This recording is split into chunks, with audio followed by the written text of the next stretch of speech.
Magandang araw po sa inyong lahat. Ang kwento natin sa araw na to ay tungkol sa pamilya ni Capoldo. Matagal na silang hindi nakakauwi sa kanilang probinsya, kaya't nang magkaroon ng pagkakataon, nagpasya ang buong pamilya na magbakasyon at bisitahin muli ang kanilang lumang bahay. Sa pagbabalik nila, muling mabubuksan ang mga lihim ng nakaraan. Mga lihim na naging dahilan kung bakit sila matagal na nahiwalay sa kanilang ama. Ano kaya ang lihim na ito? May kinalaman kaya ito sa mga bagay na nakikita ni Henry na hindi nakikita ng iba? Mga kakaibang pangitain, mga premonisyong nagpapakita sa kanya kung saan nakita niyang patay ang lahat ng kanyang mga kapamilya. Mangyayari kaya talaga ito? May magagawa pa ba sila para ito ay maiwasan? At ano ang mangyayari sa oras na muling magtagpo-tagpo ang kanilang pamilya? Sino kaya ang kanilang kalaban? At ano ang kayang gawin ng matandang albularyo para sa kanyang pamilya kung ang kalaban nila ay hindi na tao? Ngunit bago ang lahat, mga idol, huwag po nating kalimutan mag-subscribe at i-hit ang notification bell sa aking YouTube channel na The Voice Addict at Apong Isaac para sa mas marami pang makapigil hiningang kwentong aswang at katatakutan mula sa mundo ng kababalaghan. Umpisahan na po natin ang kwento. Isang umaga, abalang-abala ang buong pamilya sa harap ng isang malaking bahay sa syudad. 8 silang lahat, maliban sa driver, ang 3 magkakapatid na sina Lori kasama ang asawa, si Anjo na kasama ang misis at 2 anak, at si Sario naman ay isinama ang nag-iisang anak niyang si Henry. Nagkakarga sila ng malalaking maleta, cooler na may pagkain, folding chairs at kung ano-ano pang mga gamit sa loob ng van. Pauwi silang lahat sa probinsya, sa bayang kinalakihan nila, doon sa kanilang mother house. 2 dekada na ang lumipas mula nang buo silang makatungtong ulit doon. O ano? Nakahanda na ba ang lahat? Ayos na ba? Baka may mga naiwan pa kayo, ha? Wala na po, Tito. Daddy, di ba sabi niyo sa akin dati, may beach po doon? Meron. Bakit mo naman naitanong, anak? Wala po. Excited lang po ako, Daddy. Gusto ko na pong mag-swimming eh. Excited ka naman masyado. Parang totoo, ah. Excited ka ba talagang maligo? Di ka naman naliligo, ah. Si Kuya Henry talaga nang aasar na naman. Siya. Tigilan niyo na muna ang asaran at baka abutin pa tayo ng tanghali dito. Sario, nakasara na ba yung gate sa likod? Baka makalimutan na naman natin gaya ng unang beses, ha? Muntik na tayong manakawan noon. Oo ate. Sinara ko na. Sinabihan ko na rin si Manang Lita tungkol sa mga halaman. Siya na raw bahala magdilig habang wala tayo. Ay nako, salamat naman kung ganon. Yun nga ang inaalala ko eh. Ang dami ko pa namang pinatubo na bagong halaman sa paso. Sayang kung matutuyo lang. Okay. Kung ayos na ang lahat, sakay na tayo. Henry, ikaw na ang bahala sa pinsan mong makulit, ha? Sa'yo mo na itabi. Copy, Tito. Batang makulit. Dito ka na umupo sa tabi ko, ha? Pwede po ba ako doon sa may bintana? Hindi pwede. Ako sa may bintana, eh. Alam mo namang mahihilwin ako, di ba? Ay nako, sige na nga. Ano? Wala na ba tayong nakalimutan? Ay, teka lang. Yung plancha nga pala at iti-check ko. Baka mamaya nakalimutan kong tanggalin yung saksakan. Pambihira talaga si ate, oh. O sige na, hintayin ka namin. Ay nako, lagi na lang may nakakalimutan. Classic talaga si Ate Lori. Daddy, ilang oras po ba yung biyahe? Siguro anak, mga 3 hanggang 4 na oras. Depende sa traffic. Grabe, ang tagal po pala. Mabilis lang yun. Hindi mo mapapansin, nagto na tayo. Saka, worth it naman eh. Sigurado akong magugustuhan mo sa lugar na yun, anak. Bukod sa dagat, maganda din ang bahay ng lola mo. Tapos, kakain tayo ng masarap na lomi. Wow, ang sarap nun. Excited na po talaga ako. Saka, ipapakita namin sa'yo yung malaking puno ng mangga doon sa may likod ng bahay. Palagi naming inaakyat ng daddy mo noon yun. Inaakyat nila kapag tumatakas sila noon para maglakwat siya. Tanda mo pa yun? Grabe ka. Buhay pa kaya yung mangga na yun? Buhay pa naman siguro. Yung puno na yun, mas matibay pa sa tatay natin eh. Oo nga pala. Wala kayong nababanggit na kwento tungkol kay Lolo. Puro kay Lola, yung natatandaan ko eh. Buhay pa kaya si Lolo? Wala agad nakaimik sa magkakapatid. Nagkatinginan silang tatlo at kapwa huminga ng malalim. Oh, ayan na pala si Ate Lori. Mandoming, paandarin niyo na po ang sasakyan. Lalarga na tayo. Ay, Diyos ko! Hindi ko nga natanggal. Pag nagkataon sunog sana ang bahay natin pagbalik. Ano ka ba naman ate? Nagiging makakalimutin ka na yata masyado. Ano ba? Hindi naman, ngayon lang. Oh, okay na ba talaga ang lahat? Baka mamaya may hindi pa naayos ha. Yung gasol, okay na ba? Okay na. Sige na, pwede na tayong umalis. Alright, let's go home. Sa wakas, makakauwi na rin ulit tayo. Umandar na ang van. Daan-daan sa umpisa, saka unti-unting bumilis habang binabaybay ang kalsada palabas ng syudad.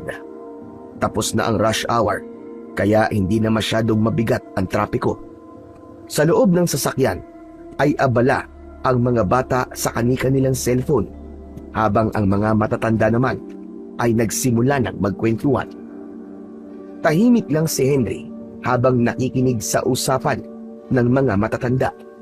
Nakatitig lamang siya sa may bintana habang pinagmamasdan ang mga gusaling na dadaanan, ang mga billboard at ang mga sasakyang nakakasalubong nila. Napangiti siya. Tulad ni Bubot ay ngayon pa lang din siya makakapunta sa bahay ng kanilang lola. Hindi man niya sinasabi sa kanyang mga kasama, excited din siyang magdagat at makilala ang iba pa nilang kamag-anak sa lugar na yon. Sa likod siya ng driver nakapwesto at sa likod naman niya nakaupo ang magkapatid at asawa ng mga ito. Nagsimula silang magtawanan nang maalala ang kanilang mga kalokohan nang bata pa sila. Hay nako!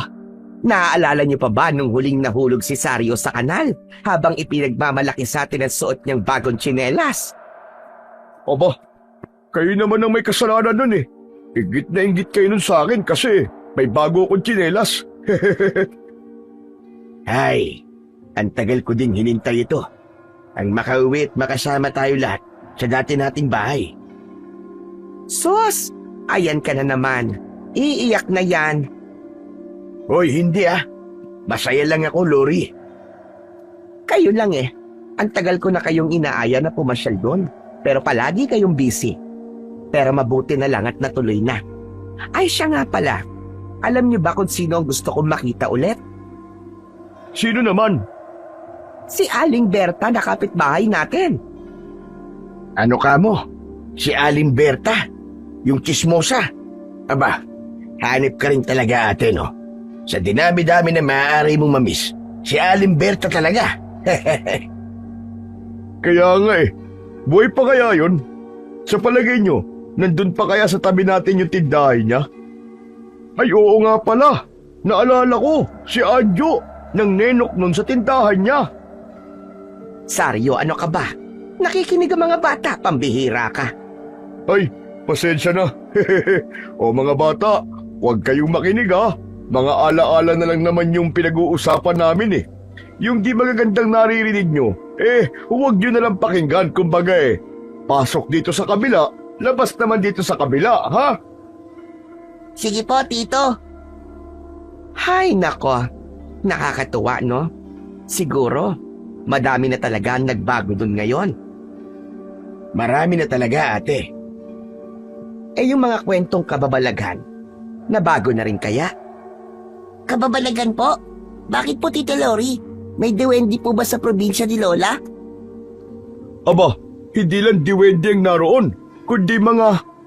Itong si Sario, kung ano-ano sinasabi sa bata. Nako, huwag kang maniwala dyan kay Tito Sario mo. At yan ang pinakasutil sa amin noon. Napakamot sa ulo si Sario.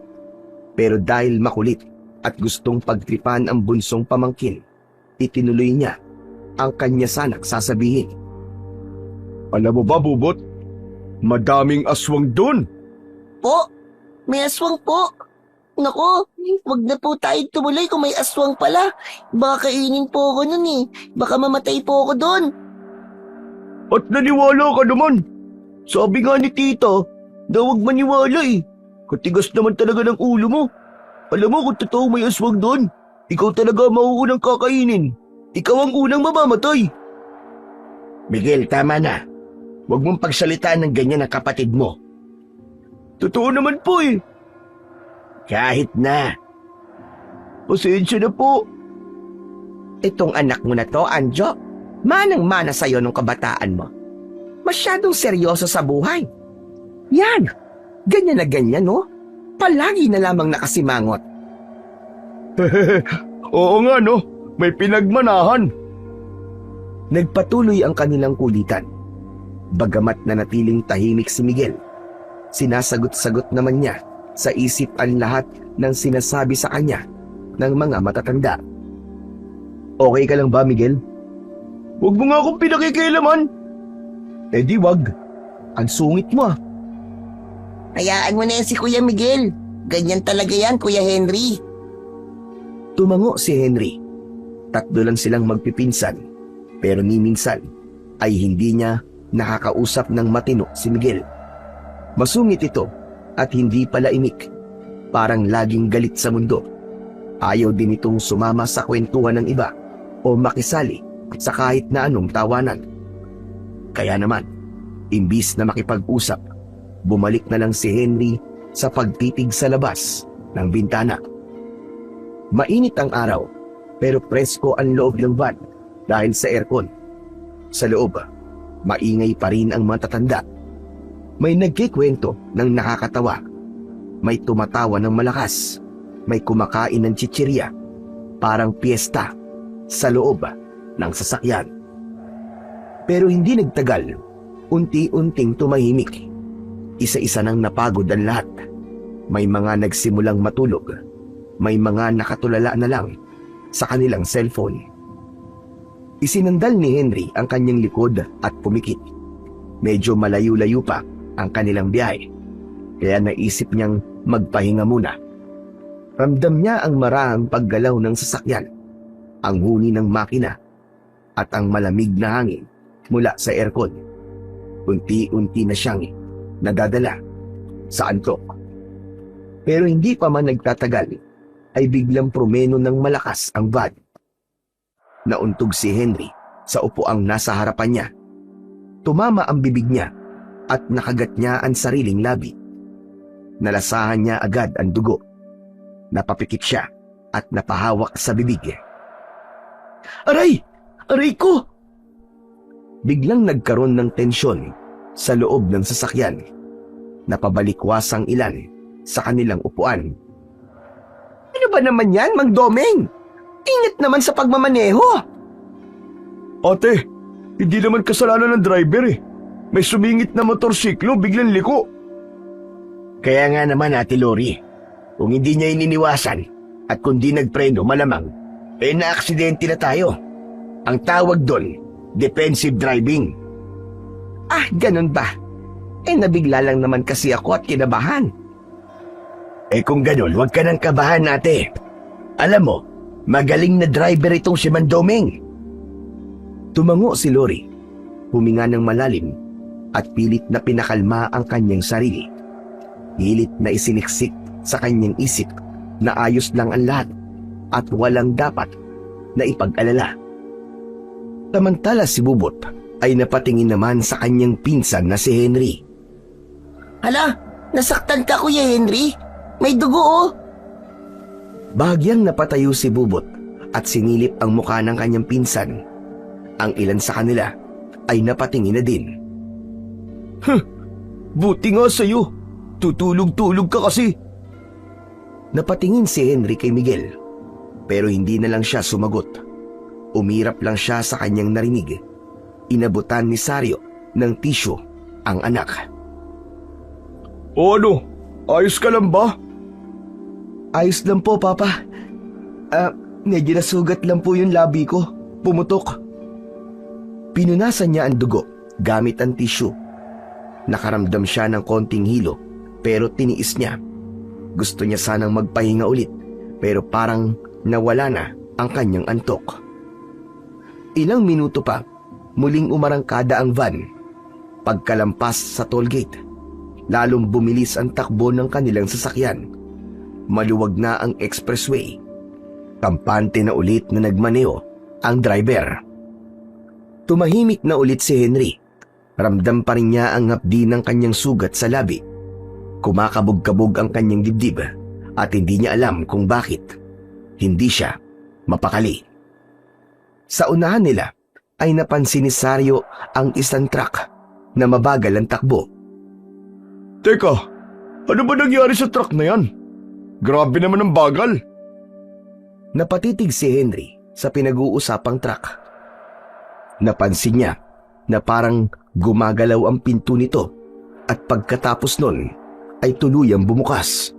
May laman itong malalaking beam ng bakal. Mabilis na napamura si Mang Doming at bago pa siya makaiwas, nahulog na yon sa gitna ng expressway, ilang metro lang sa harap nila. Dali-daling kinabig ni Mang Doming ang manibela at napaapak siya ng biglaan sa preno. Dumulas ang gulong dahil sa mabilis na takbo. Pero hindi lang yun. Sa kaliwa, may isa pang sasakyan na nawalan ng kontrol. Isang SUV ang papunta mismo sa kanila. Wala nang nagawa si Mang Doming nang bumangga ang SUV sa kanila. Nag-umpisa ng gumulong-gulong ang kanilang sasakyan. Isang ikot, pangalawa at pangatlo. Sa loob ay nagkagulo. Si Miguel ay tumama ang ulo sa bintana ng van. Agad siyang nawalan ng malay. Umikot ang buong paligid. Tumalsik ang mga bag, ang mga dala nilang gamit. May mga naipit, napilayan at tumama ang mga ulo sa sidewall at mga bintana ng SUV. Samantala si Henry naman ay nasugatan sa nabasag na salamin. Ramdam niya ang punit sa kanyang balikat at duguan na rin ang kanyang binti. Nang huminto sa pag-ikot ang van, may naamoy na gasolina ang binatilyo. Biglang lumiyab ang apoy. Narinig niya ang sigawan ng mga may malay pa. Humihingi ng tulong. May mga umiiyak. May mga umuungol dahil sa labis na sakit. Papa!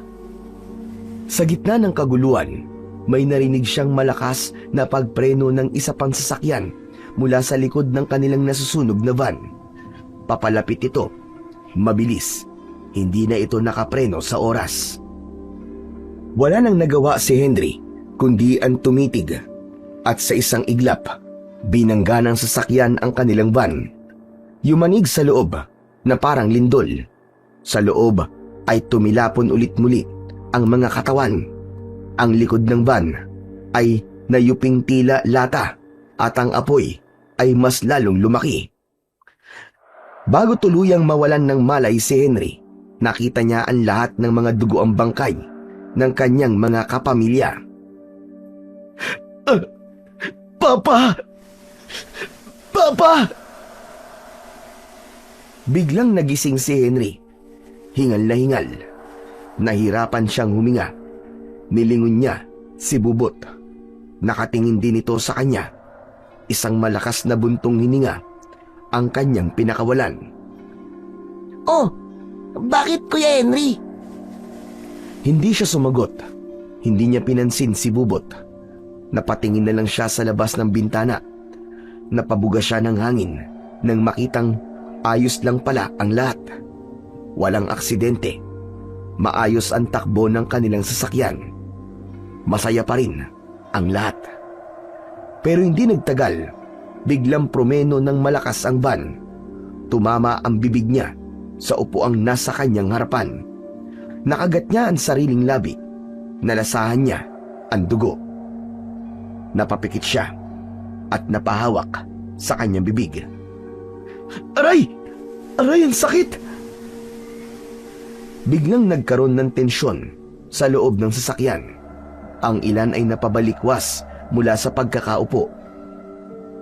Ano ba naman yan, Mang Domeng? Ingat ka naman sa pagmamaneho. Ate, hindi naman kasalanan ng driver eh. May sumingit na motorsiklo. Biglang liko. Kaya nga naman, Ate Lori, kung hindi niya iniwasan at kung di siya nakapreno, malamang sa malamang na-aksidente na tayo. Ang tawag doon, defensive driving. Ganun ba? Nabigla lang naman kasi ako at kinabahan. Huwag ka nang kabahan. Magaling na driver itong si Mandoming. Sa narinig ng binata, biglang nanlaki ang kanyang mga mata. Parang tumigil ang oras niya. Pamilyar sa kanya ang lahat ng mga linyang yon. Ang tono, ang pagkakabigkas. Napatingin siya sa kanyang mga kasama. Agad na binundol siya ng kaba. Nanlalamig ang kanyang pakiramdam.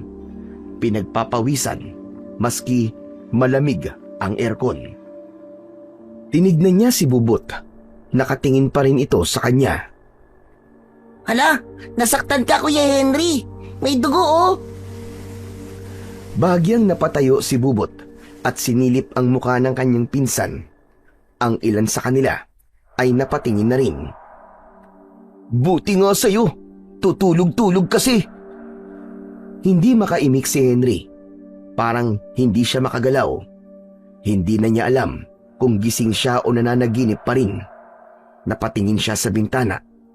Pareho, eksaktong-eksakto sa kung ano ang napanaginipan niya. Sana, hindi totoo. Sana wag. Wag naman sana, Diyos ko. Ayos ka lang ba, anak? Hindi agad nakasagot si Henry. Pinilit niyang tumango, pero hindi na niya kayang manahimik. Tumingin siya sa may unahan at nakita niya na ang pilahan ng mga sasakyan sa may toll gate. Nakita niya ang truck, yung truck na may kargang bakal. Mandoming, huwag niyo pong sundan yung truck ha. Napatingin sa kanya ang lahat. Nakikiusap po ako sa inyo. Huwag niyo pong susundan yung truck na yon. Teka, bakit naman anak? Nakita ko po, maaaksidente tayo. Mamamatay tayong lahat. Praning, Pakiusap man, Doming. Nagsasabi ako ng totoo. Nakita ko, Papa. Please, sabihin niyo wag natin sundan yung truck.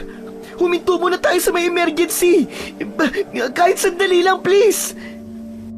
aba anak, hindi pwedeng huminto doon. Lalo na kung wala namang emergency sa sasakyan natin. Ano ba nangyayari sa'yo? Ano pa nga ba? Di nababaliw na. Manahimik ka!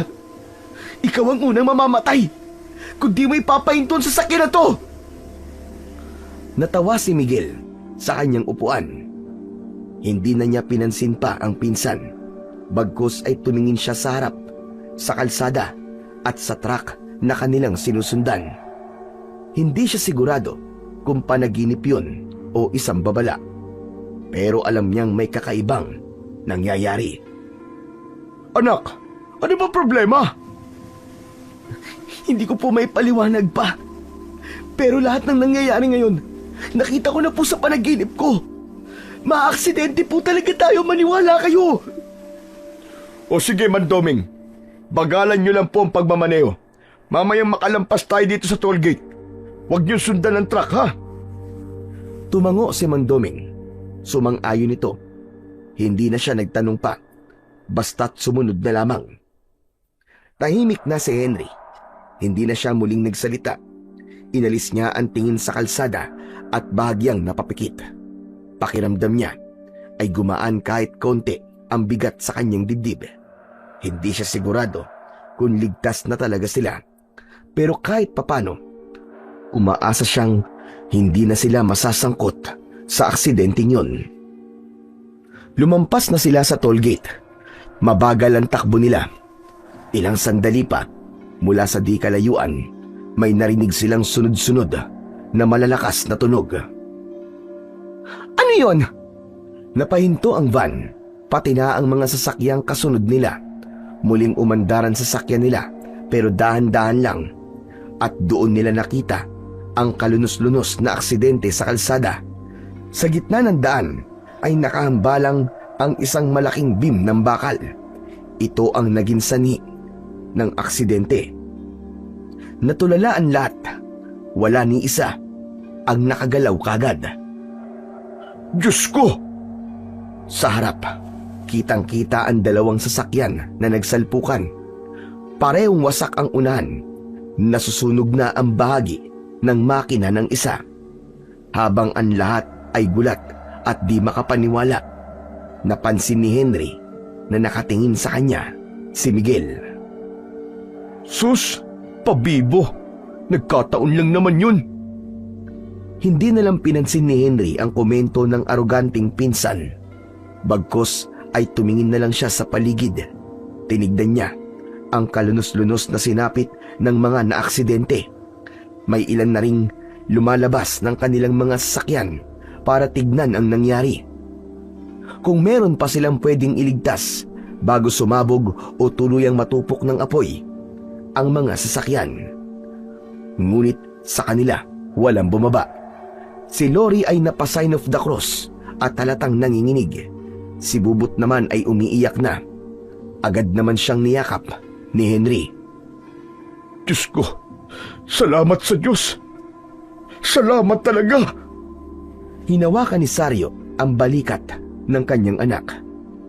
Tumango si Henry. Hindi pa rin siya makapaniwala sa nangyari. Ramdam pa rin niya ang kaba. Ang takot ay naroon pa rin. Makalipas ang ilang minuto, dumating ang mga unang rumesponding sasakyan. May ambulansya, may fire truck, may patrol. Unti-unting bumalik sa normal ang kilos ng mga sasakyan.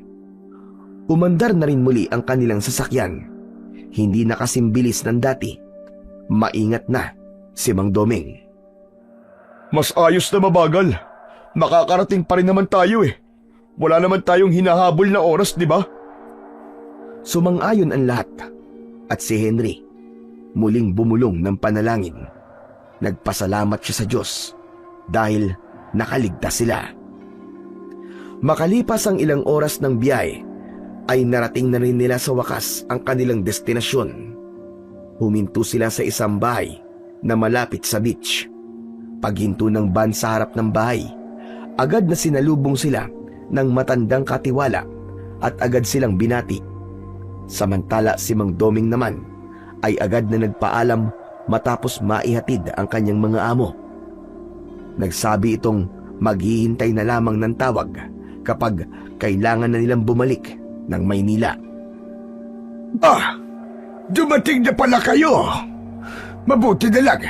Kumusta naging biyahe nyo? Maligayang pagdating. Lumapit si Sario at kinamayan ng matanda. Nagmano naman ang mga anak nila. Wow!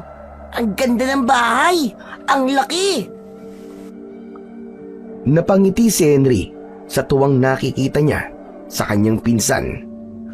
Ang bahay ay halatang luma na pero matibay at maayos pa rin. Isa itong malaking bahay na yari sa matitibay na kahoy. May malalaking bintanang gawa sa kapis. Ang pinto ay didoble, gawa sa makapal na nara. May maluwang na balkonahe na may mga antigong upuan. Sa gilid nito ay may mga paso ng halaman. Ang bakuran naman ay napapaligiran ng mga puno ng nyog. Tara dito sa loob ng bahay. Sige po, Mang Miguelito. Salamat po. Ay, siya nga pala. Nadaanan namin kanina parang abandonado na ang mga bahay dito. Nasaan na yung mga tao dito, Mang Miguelito? Naku, wala na po. Mga illegal settler po kasi sila. May nag-claim ng lupa at pinalaya sila. Abay, ganun ba? Sayang naman. Nalungkot si Lori sa kanyang nalaman. Inaasahan pa rin niya kasi yung ingay at tabil ng bibig ng isa nilang kapitbahay. Madaldal pero mabait na babae na si Aling Berta. Tumakbo si Bubot papunta sa gilid ng bahay at nakita na nga niya ang dagat. Sumunod sa kanya si Henry. Totoo nga, may dagat talaga dito. Wow, ang sarap sigurong maligo dyan.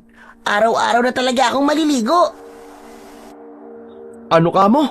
Araw-araw ka nang maliligo? Naku, wag naman. Mas maganda kung wag ka nalang maligo, lalo na't hindi naman ako sanay sa amoy mo kapag mabango ka eh. Kuya naman nang aasar na naman. Napakamot na lang sa ulo ang bata habang panayang pangaasar ng kanyang pinsan na si Henry. Naglakad-lakad pa sila. Nakita nila sa likod ng bahay ang isang puno ng mangga. Wow, ang daming bunga kuya, tignan mo. Manungkit tayo mamaya. Pwede. Mukhang masarap ah. At mukhang malapit ng mahinog ang iba. Sige, manunungkit tayo mamaya. Narinig na nila ang tawag sa kanila ng kanilang tiya Lori. O tara na, baka nasa loob na sila ng bahay. Opo kuya. Pagpasok nila sa loob ng bahay, ay nakita nilang malinis na malinis ang loob nito. Walang alikabok, ang mga sahig ay makintab. Nakaayos ng mabuti ang mga gamit. Halatang alagang-alaga ni Mang Miguelito. Isa sa mga painting na naroon ang pumukaw ng pansin ni Henry. Nakasabit ito sa may pinakagitna ng sala. Inay? Napalingon si Henry sa kanyang tiya. Nang ito ay magsalita, nalaman niyang ang nasa painting ay ang kanyang lola. Mas lumapit pa siya sa painting at tinitigan yun ng mabuti. Doon niya napagtanto, kamukha niya ang kanyang lola. Para silang pinagbiyak na bunga. Kung ipinanganak nga lang siyang babae, tiyak na maiisip niyang ang lola niya at siya ay iisa. Napangiti si Henry nang dahil doon. Yan ang larawan niya nung ikasal sila ni tatay. Bakit po di niya kasama ang litrato ni Lolo? Wala bang maski isang litrato si Lolo? Walang sumagot. Nagtingin na lang sila Sario, Anjo at Lori. Umiling ang kanyang ama. Ipinaalis namin lahat ang larawan ni tatay dito. Ha? Bakit? Hindi mo na kailangan malaman kung bakit. Teka, may nangyari po ba? Galit po ba kayo sa tatay niyo? Gusto ko po makita at makilala si Lolo. Patay na po ba siya? Hindi namin alam. Mula nung mawala siya dito, mula nang lumaya siya, wala na. Wala na kaming naging balita sa kanya. At hindi na rin kami interesadong malaman kung ano nangyari sa kanya. Huwag ka na magtanong. Enjoy na lang natin yung bakasyon natin dito. Ngayon lang to, Henry. Ngayon lang. Tumango ang binata.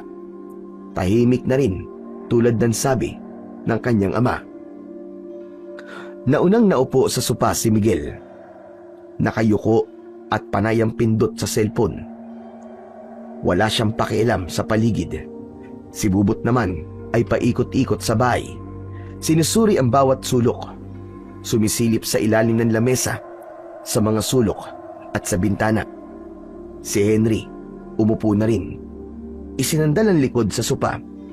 Biglang muling sumagi sa isip niya ang aksidenteng muntik na nilang kasangkutan kanina. Inisip niya kung bakit ipinakita sa kanya ang mangyayari. Habang nakaupo, napatingin siya kay Mang Miguelito na noon ay nag-aayos ng baso sa mesa. Matangkad ang matanda. Payat, kayumanggi ang balat. Hulubot ang muka at bahagyang nakukuba. Napansin ni Henry ang paraan ng pagtitig ni Mang Miguelito kay Anjo at kay Sario. Parang pailalim kung tumingin. Parang may bahid ng galit o inis. Napakunot noo si Henry. Bakit ganun siya tumingin? Sino ba tong matanda na to? Kuya, Biglang bumaling ang tingin niya kay Bubot. Nakangiti ito sa kanya. samahan mo ako mamaya doon sa may tabing dagat. Bakit akong inaaya mo? Ba't di yung kuya mo ang tawagin mo para magbanding naman kayo? Ayoko, ikaw na lang. Mas mabait ka eh. Maski palagi mo akong inaasar. Napangiti si Henry. Hindi rin niya maiwasang matuwa sa pagiging totoo ni Bubot. Narinig naman yun ni Miguel na nakaupo pa rin sa sopa. Tinignan lang sila nito, sabay irap. Pagkatapos ay ibinalik muli ang atensyon sa cellphone. Nang tignan ulit ni Henry ang matanda, ay may dala na itong tray na may lamang pitsil ng juice at mga baso at may kasama ring tinapay. Magmerienda na muna kayo. O eto, pasensya na kayo kung yan lang ang naihanda kong merienda. Naging abala naman kasi ako sa paglilinis kaya hindi ako nakapagluto ng espesyal na turon. Maingat na lumapit ang matanda. Sinalubong siya ni Henry at sinubukang tumulong. Ako na po, Mang Miguelito. Habang iniaabot ang tray, nagdikit ang kanilang mga balat. Walang ano-ano'y parang may kuryenteng dumaan sa katawan ni Henry. Nanlaki ang mga mata niya. Biglang mabilis na nag-flash ang isang eksena sa isipan niya. Sandaling naging puting liwanag na lang ang kanyang nakikita. Pagkatapos ay may isang malinaw na imahe siyang nakita nang mawala ang liwanag. Hindi niya alam kung gaano katagal ang pangitaing muling nagpakita sa kanya. Nang muling bumalik siya sa realidad, nakatayo pa rin sa harap niya ang matanda. Naramdaman niyang nanlambot ang kanyang tuhod. Nahilo siya at nagdilim ang kanyang paningin. Papa! Bigla siyang natumba. Nagulat ang lahat. Henry! Uy! Agad na pinagtulungan siya ni Nazario at ng Chewin na buhatin papunta sa kwarto. Pinahiga siya sa kama. Basang-basa ng pawis ang kanyang noo at namumutla din siya. Pagkaraan ng ilang minuto, unti-unting nagmulat ng mata si Henry. Nasa tabi niya si Sario. Si Bubot. Henry anak, nandito ako. Huminahon ka lang. Papa, nakita ko. Nakita ko, Papa. Ano yung nakita mo? Si Bubot. Nakahiga siya, parang wala ng buhay. Bumubula po ang bibig niya, pa. Henry! Totoo po, Papa. Hindi po ako nananaginip. Katulad po nang nakita ko sa aksidente. Ganon din to, please. Huwag niyo siyang hayaan lumayo sa atin. Bantayan niyo po siya. Sandaling natahimik si Sario. Kita sa mukha nito ang pag-aalala, pero may bahid ng pagdududa. O sige. Sabihin mo, paano mo siya namatay? Nakita mo ba? Hindi ko po alam, pa. Hindi ko nakita kung paano. Pero parang nalason. Bumubula po ang bibig niya, tapos hindi na po siya umihinga. Lason? Sa bahay na to? Sa pagkain? Siguro. Hindi po ako sigurado, pero please, bantayan niyo po siya ng maigi. Tumango si Sario. Malalim ang buntong hininga. Oo na, ako nang bahala sa pinsan mo makulit. Babantayan ko siya. Makakaasa ka. Salamat po, Papa. Salamat po. Huminahon ka muna, ha? Magpahinga ka. Ako na ang kakausap sa daddy niya.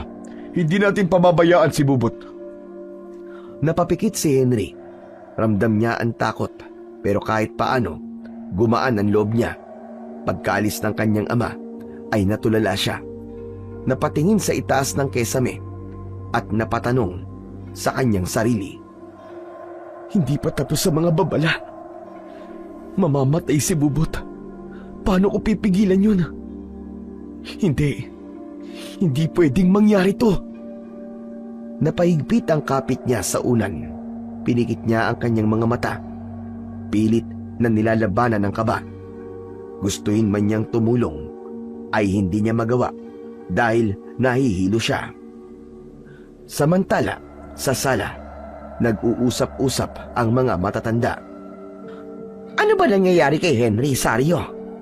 Pina-check up mo na ba ang anak mo? Hindi na ate kasi ilang na taon na din namang hindi siya inaatake ng sakit niya eh. Mukhang bumalik na naman eh. Dapat, ipatingin mo siya ulit sa doktor pagbalik natin sa Maynila. Nakakatakot. Baka lumala ang kagaya niya. At magaya siya sa... Hindi naman ganun ang anak ko ate. Maayos naman siya. Sadyang may mga panaginip lang talaga siyang hindi maganda. Sa katunayan yan eh, may sinabi siya na masamang mangyayari sa anak mo, Kuya Anjo. Ano ka mo? Siya anak ko. Kanino ba, kay Miguel? Hindi. Hindi si Miguel, kundi si Bubot. Nakita niyang patay at bumubula ang bibig. Ano ka mo? Nag-aalala nga ako eh. Natatakot ako na baka magkatotoo katulad nung kanina. Hindi ba't nagkatotoo ang pangitain niya? Nako, at naniwala ka naman sa anak mo. Nagkataon lang yung kanina. Oo nga naman. Malamang ay nagkataon lang yon. Yung anak mo kasi mahilig din manood ng mga kwentong kababalaghan eh. Masyado siyang naiimpluwensya ng mga napapanood niya. Sa sakit niya, dapat hindi mo pinapayagang manood ng ganun yun. Ate, hindi naman siya madalas manood ng ganun. Mahirap talagang paniwalaan ang sinasabi niya, Ate Lori. Pero wala namang mawawala kung maniniwala tayo eh. Kahit sabihin pa natin nagkataon lang ang lahat, wala namang masama kung dodoblihin natin ang pag-iingat kay Bubot, hindi ba? Sa bagay, tama ka naman. Narinig ni Miguel ang pag-uusap nila. Napatigil siya sa pag-scroll sa cellphone at dahan-dahang tumingin sa kanilang tatlo. Hindi siya komportable sa narinig. Ayaw niya yung ideyang mamamatay si Bubot. Kahit madalas siyang masungit at tahimik, kahit minsan ay pinapagalitan niya ito. Mahal na mahal niya ang kapatid niya, higit pa sa buhay niya. Hindi lang niya masabi, hindi niya rin alam kung paano ito ipaparamdam. Madalas kasi ay nauuna ang selos niya at inis dahil pakiramdam niya ay mas pinapaboran si Henry ng kanyang bunsong kapatid. Pero ngayong narinig niya ang naging pag-uusap ng tatlo, bigla siyang kinabahan. Naalala niya na noong mga maliliit na bata pa lang sila ni Henry ay madalas na nagkakatotoo ang sinasabi nito. Kapag sinabi nitong huwag ipagulong ang bola dahil mababasag ang paso at kanyang sinuway, nangyayari ngayon. Napagalitan silang parehas ng Tia Lori nila. May ilang mga pangyayari pa na nasaksihan niyang nangyayari nga ang lahat ng mga nakikita ni Henry sa mga panaginip at iba pa. Sabay silang lumaki at magkalaro nung bata pa sila, kaya alam niya. Alam niyang may posibilidad na magkatotoo ang kamatayan ni Bubot at hindi niya yon pababayaang mangyari. Nangako siya sa kanyang sarili. Agad niyang nilibot ng tingin ang paligid. Wala si Bubot. Mabilis siyang tumayo at pumunta sa may bintana. Tumanaw siya sa labas at doon nakita niya si Bubot na may hawak na kulay asul na pulbura. Bubot! Ano yung nilalaro mo? Hindi agad sumagot ang bata. Patuloy lang ito sa paglalaro ng asul na pulbos. Tila nag-e-enjoy siya sa pagkukumpol nito sa isang plato. Agad na lumabas si Miguel at nilapitan ng kanyang kapatid. Agad niyang kinuha ang hawak ng bata at inamoy. Amoy kemikal. Daddy, naglalaro po ng lasong si Bubot oh. Narinig ng tatlo ang sinabing yun ni Miguel. Agad silang lumabas ng bahay. Lumapit sila at tinignan kagad ni Anjo ang hawak ng kanyang anak. Nako! Lason nga yung hawak mo! Para yan sa daga. Naglagay ako kaninang umaga sa mga sulok kasi medyo dumarami na mga mababait na alaga dito sa bahay. Hinila ni Anjo ang anak. Tinignan nito ang kamay ng anak at tinanong kung may kinain ito. Umiling naman ang bata. Ano ka ba naman, Bubot? Ano bang ginagawa mo? Ba't ka naghahawak ng lason? Nagkatinginan naman si Lori at si Sario. Bubot, ang laki-laki mo na. Ba't masyado ka pa rin pabaya? Alam mo bang malalasong ka dyan? Mamamatay ka! Napayuko si Bubot. Namumula ang mga mata. Sorry po, Daddy. Hindi ko po alam na lason yun eh. Akala ko lang po eh. Parang pulbo lang. Hindi na po mauulit. Huwag ka nalang ulit lalapit sa may mga ganyan ha, Bubot? Tumango si Bubot. Lumapit si Miguel sa kanyang bunsong kapatid. Niyakap niya ito ng maigpit. Sa unang pagkakataon, ipinakita niya ang lambing at pag-aalalang matagal nang hindi niya ipinaramdam dito. Nakatayo lang si Anjo sa tabi nila. Hindi na siya muling nagsalita. Pinagmasdan lang niya ang dalawang anak. Sa loob-loob niya, mas lalo siyang natakot sa pwedeng mangyari. Hindi siya makapaniwala na muntik na ngang mawala ang kanyang anak nang dahil sa lason. Salamat, Miguel. At naagapan mo. Kung hindi, ewan ko na lang. Kaya nga mabuti at napansin ka agad. Tumango si Miguel. Sa puntong yun, ay alam ng binatilyo na kailangan pa rin niyang bantayan ng kanyang kapatid. Kahit gaano pa ito kaingay, kakulit o kahirap pakisamahan minsan, kapatid pa rin niya ito at bahagi ng kanyang buhay. Hindi niya ito maaaring pabayaan at hindi niya hahayaan na mapahamak ito. Samantala, sa loob ng kanyang silid ay nakasilip naman sa bintana si Henry. Pinilit niyang tumayo nang marinig ang tensyon sa labas ng bahay. Nasa ikalawang palapag siya at kita niya ang nangyayari sa ibaba, sa tapat mismo ng kanyang kwarto. Ay, salamat sa Diyos! Pangalawang pagkakataon na to na nailigtas ko ang pamilya ko ha. Dahan-dahang bumalik si Henry sa kanyang kama at muli ipinikit ang kanyang mga mata. Samantala, nang makapasok silang muli sa loob ng bahay, balik na ulit sa normal lang kilos ng lahat. Umupo si Bubot sa gilid ng sopa at nanahimik. Si Miguel ay hindi na bumalik sa pagsiselfon. Sa halip, umupo siya sa tabi ng kanyang kapatid at nagsimulang makipagkwentuhan. Anong gusto mong gawin mamaya? Gusto mo mag-swimming tayo? Pwede po. Kahit saglit lang. Oo naman, kung papayagan tayo ni Daddy. Daddy, pwede ba kami mag-swimming ni Kuya mamaya? O sige, pero doon lang kayo sa may mababaw ha. Saka mabilis lang. Yay! Salamat, Daddy! Sigurado ka bang papayagan mo yung mga anak mo, Anjo? Oo naman. Makakatulong yun para makalimutan nila nangyari kanina. Saka, nakaligtas naman na siya, hindi ba? Katulad sa aksidente kanina. Wala naman nangyari nung nalampasan natin yun, di ba? Sa bagay. Makalipas ang ilang minuto, muling nagsalita si Bubot.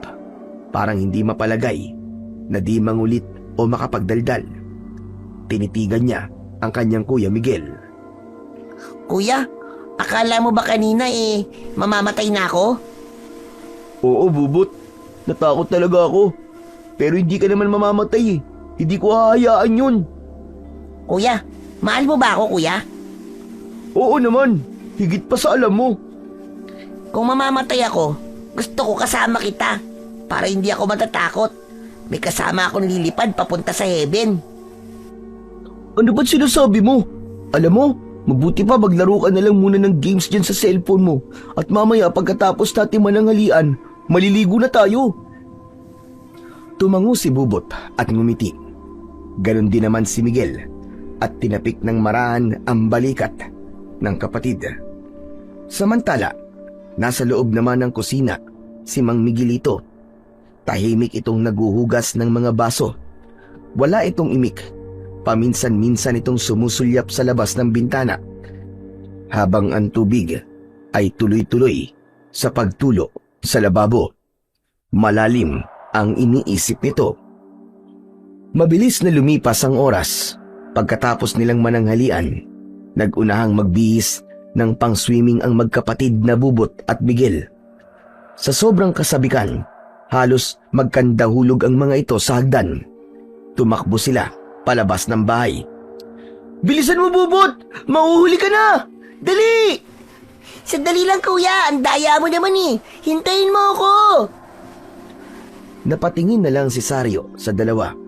Babalaan niya sana ang mga ito na mag-ingat, pero mabilis silang nakalabas ng bahay.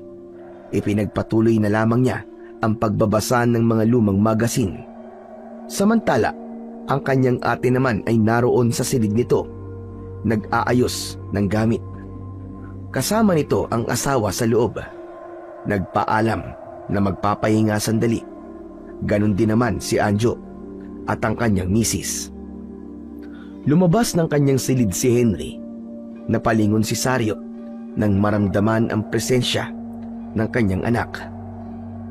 Anak, ayos ka na ba? Hindi ka naman nahihilo? Okay na po.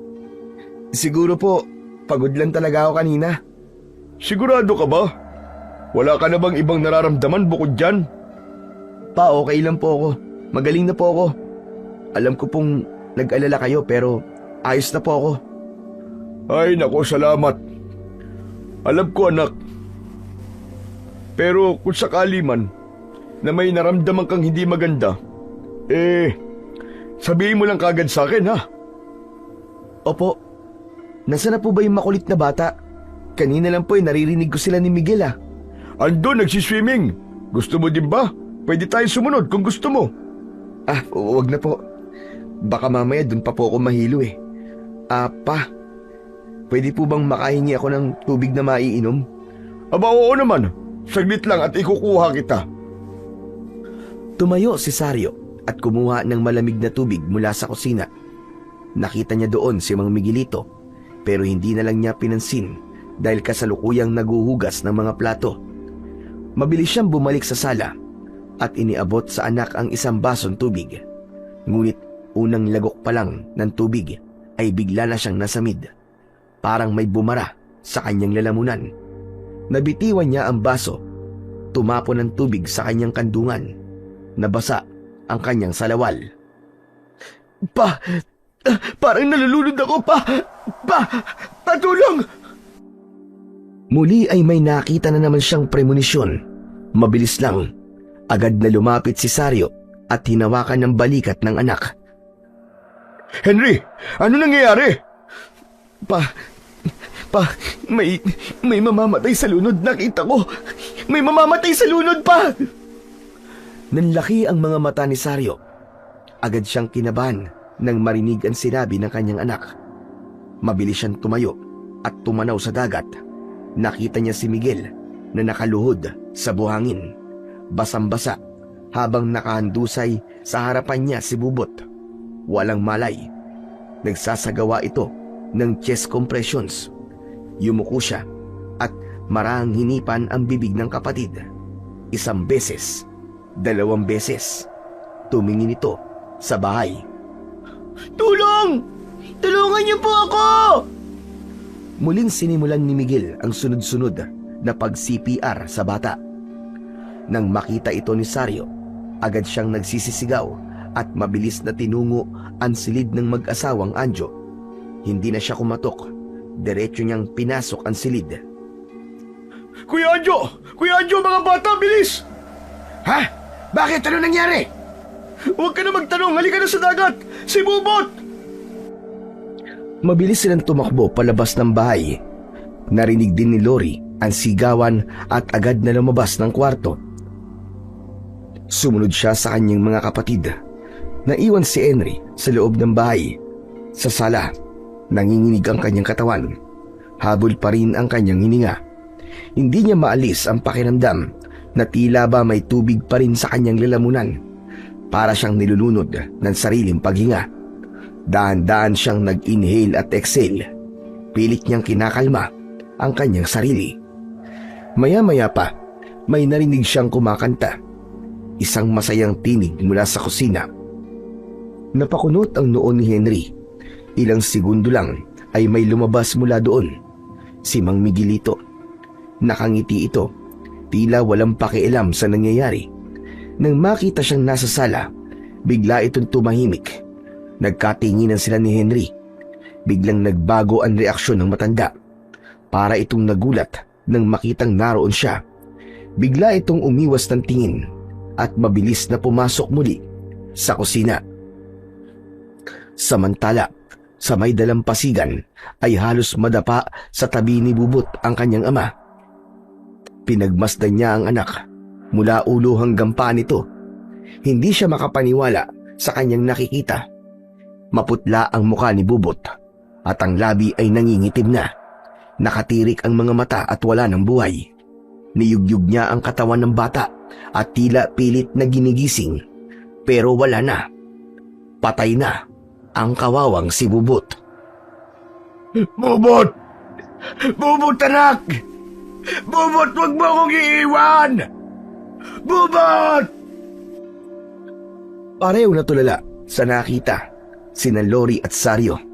Kapwa sila umiyak at hindi makapaniwala sa sinapit ng kanilang pamangkin. Diyos ko! Si Bubot! Habang umiiyak si Anjo, biglang bumaling ang tingin nito kay Miguel na nakatayo sa di kalayuan sa kanya.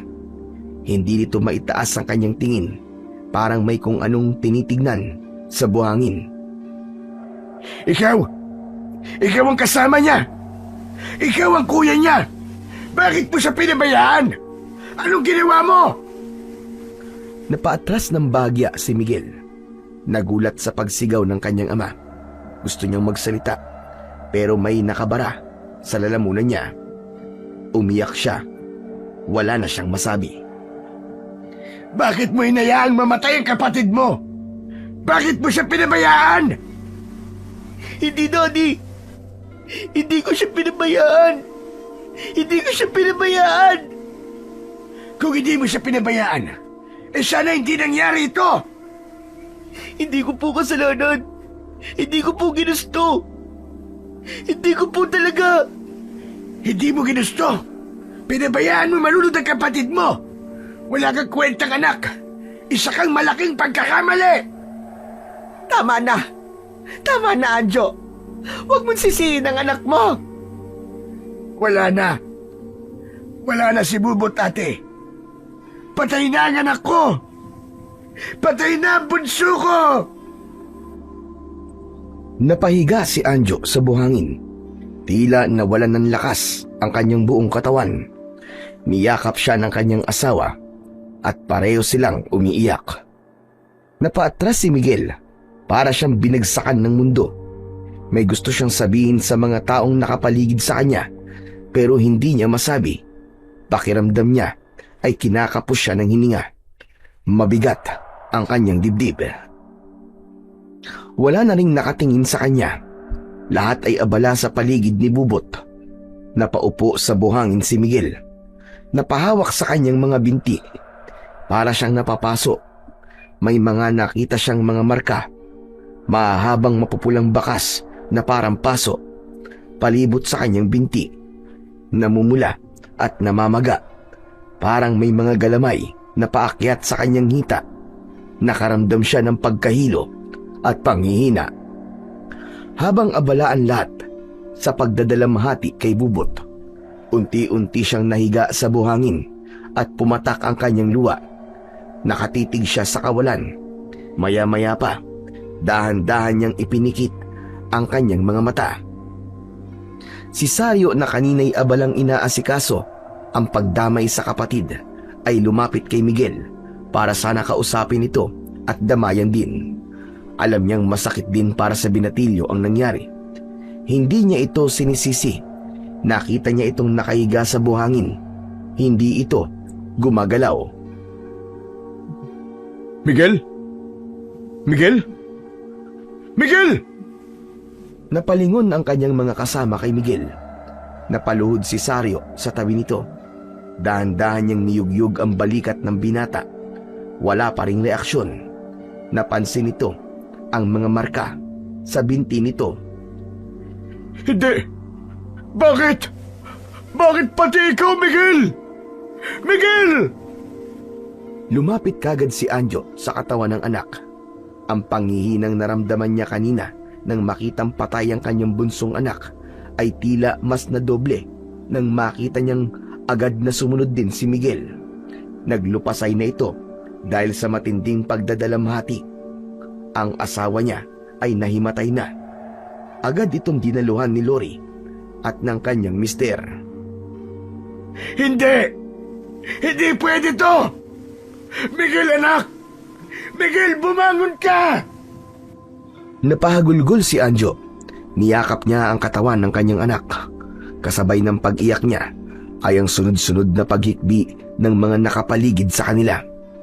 Pinagmasdan niya ang muka ni Miguel. Sarado ang mga mata nito. Maputla, tila payapang natutulog.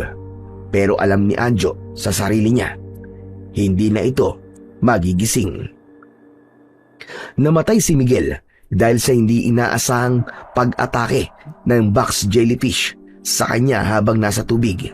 Habang ini-enjoy nilang magkapatid ang paglangoy, habang lumalangoy ay naramdaman niya ang biglaang paghapdi at matinding kirot sa kanyang binti. Parang may kumapit, mainit, masakit. Napasigaw siya, ngunit pinilit niyang maging kalmado dahil kasama niya si Bubot. Pero nahirapan siya. Napalayo si Bubot sa kanya hanggang sa napansin na lang niyang lumulubog na ang kanyang kapatid sa tubig. Agad niyang pinilit na gumalaw. Sinubukan niyang tulungan ito at iligtas, pero maging siya ay nahirapang kumilos. Wala siyang nagawa para iligtas ito. Huli na nang maabutan niya ito at maiahon sa tubig. Nang makita ni Anjo ang mga marka sa binti ng anak, ay doon niya naunawaan na kaya hindi nailigtas si Bubot ay dahil ito mismo ay nasa bingit din ng kamatayan. Umiyak ng labis si Anjo. Hindi siya makapaniwala na nagawa niyang sisihin at sigawan pa ang kanyang anak. Hindi! Hindi maaari ito! Ang mga anak ko! Ang mga anak ko! Wala nang umimik sa mga kasama niya. Lahat ay tulala. Patay na rin si Miguel, nalason sa mga galamay ng box jellyfish. Patawad, anak ko. Patawad, Miguel. Patawarin mo ko. Hindi ko alam. Bakit hindi niya sinabi? Kaya namang magamot yun. Bakit tinayaan niyang malason ang katawan niya? Kasalanan ko. Kasalanan ko ang lahat ng ito. Muli siyang umiyak ng malakas. Wala na siyang pakialam sa paligid. Ang mga anak niyang pinalaki at minahal ngayon ay kapwa nakahandusay sa buhangin, malamig at wala ng buhay. Habang nag-iiyakan sila sa may dalampasigan, si Henry ay nakatayo sa may bintana. Tinanaw sila. Nangingilid ang kanyang luha habang pinagmamasdan ang kanyang pamilya. Nagluluksa, nagwawala sa sakit, at halos mawalan ng ulirat sa sinapit ni Bubot at Miguel.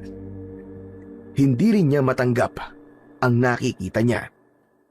Habang nakatingin siya sa mga ito, ay may napansin siyang kakaiba. Naalarma siya. May nakita siyang parang itim na usok na nakabantay sa kanyang mga kamag-anak. Gumagalaw ito na parabang may sariling buhay. Hindi ito basta usok lang, dahil humuhugis ito na parang isang nilalang. Matangkad, payat at baluktot ang kanyang likod. Mahaba ang mga braso nito na parang abot hanggang lupa. Wala itong muka, ngunit sa anyo nito ay parang may mga matang nakatitig na nakatuon sa lahat ng mga nagluluksa. Nanigas si Henry. Hindi siya makagalaw at tila muli siyang nahirapang huminga. Ano yan? Napalunok siya. Sinubukan niyang tanggalin ang paningin sa nilalang. Pero hindi niya magawa. May kung anong humihila sa kanyang atensyon. Kinilabutan siya. Napasigaw si Henry sa loob ng bahay, pero walang boses na lumabas sa kanyang bibig. Parang may nakabara sa kanyang lalamunan. Naglakad ang usok palapit sa bangkay ni Miguel. Tumigil ito sa bandang ulunan ng binatilyo at doon tumuwad ang anino. Biglang may isang bahagi ng anino ang lumawit, parang dila, at dahan-dahang pumasok sa bibig ng bangkay. Nanlaki ang mga mata ni Henry. Napasandal siya sa dingding at napaupo sa sahig. Nanginig ang kanyang buong katawan nang dahil sa takot. Nang makabawi ay muli siyang sumilip sa bintana. Wala na ang anino. Nagdesisyon ng pamilya na ipakremate na lamang ang mga bangkay ni Bubut at Miguel dahil sa kalagayan ng lugar at hirap sa transportasyon. Napagpasya nilang yun ang pinakamadali at pinakapraktikal na paraan. Bagamat masakit para sa kanila na hindi mailibing ang dalawa sa sementeryong malapit sa kanilang tahanan sa syudad, tinanggap na rin nila ang desisyong yun, alang-alang sa kaligtasan at kaluwagan ng lahat. Sa tulong ng isang maliit na puninarya sa bayan, naisagawa rin ang cremation ng hapon din yun. Tahimik at simple ang seremonya. Bawat miyembro ng pamilya ay dumalo. Bit-bit ang bigat sa dibdib, habang pinagmamasdan ang huling sandali ng mga labi ng dalawang bata. Matapos ang cremation, 2 urn ang iniabot sa pamilya. Isa para kay Bubot at isa naman para kay Miguel. Maigpit ang pagkakahawak ni Anjo sa urn ng kanyang anak na si Bubot. Sa kabilang banda, ang misis niya ang umalalay sa urn ni Miguel, sapagkat si Anjo ay tila wala ng lakas para buhatin pa ang isa. Si Saryo naman ay tahimik lamang, hawak ang balikat ng anak niyang si Henry. Pagdating nila sa bahay, maingat na inihanda ng puninarya ang lugar para sa lamay. Naglatag sila ng malinis na puting tela sa ibabaw ng mahabang mesa sa gitna ng sala. Ninilagay doon ang 2 urn. Maayos na naglagay ng mga puting bulaklak sa gilid. Nang matapos ang lahat ng kailangang ayusin, ay nagpaalam na ang mga taga-puninarya upang makapagluksa ang pamilya ng pribado. Hindi ko akalaing ang masayang bakasyon natin ay magiging ganito kalungkot. Kung alam ko lang, hindi na sana ako nag-aya ng bakasyon dito. Wala kang kasalanan, ate. Wala namang may gusto sa nangyaring ito. Pero ako nagpumilit. Ako nagsabing bumalik tayo rito. Akala ko makakatulong para makapag-bonding tayong lahat. Para maalala natin ang masasayang alaala ng kabataan natin. Malungkot si Henry sa kanyang mga narinig. Hindi niya kaya. Hindi siya mapakali. Nagpaalam na muna siya. Doon po muna ako sa taas. Medyo masama lang po ang pakiramdam ko. Sige anak, mabuti pa'y matulog ka na rin muna. Kami na lang muna ang bahala dito. Nang makaakyat sa itaas ang anak, ay saka pinangunahan ng lalaki ang pagdarasal. Sila lang ang pamilya naroon. Walang ibang taong nakiramay, maliban kay Mang Miguelito. Hating gabi nang magising si Henry, mabigat pa rin ang kanyang pakiramdam. Basang-basa ng pawis ang kanyang kasuotan. Nang bumangon siya, ay nakaramdam siya ng pagkahilo. Tiniis niya yun. Inabot niya ang kanyang tumbler at uminom. Kahit paano ay nakaramdam siya ng ginhawa nang siya ay makainom. Ngunit nang salatin niya ang kanyang noo, ay napagtanto niyang meron siyang lagnat. Napakunot ang kanyang noo nang tila may naririnig siyang yabag. Tapos ay may bumubulong. Hindi niya maintindihan, pero malinaw sa pandinig niya na hindi lamang yun isang guni-guni. Dahan-dahan siyang lumapit sa bintana. Marahan niyang iniangat ang kortina at sumilip.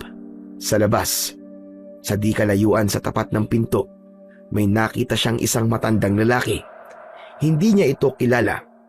Ang matanda ay payat at hindi gaanong katangkaran. Mahaba ang buhok nito, lampas balikat. Magulo at kulay puti na ang buhok. Nakasuot ng lumang kamiseta at kupasing salawal. Meron sa tabi nito ang isang bayong at may hawak siyang patay na manok. Tumutulo pa ang dugo nito sa lupa. Tila meron itong inaawit o ibinubulong na dasal.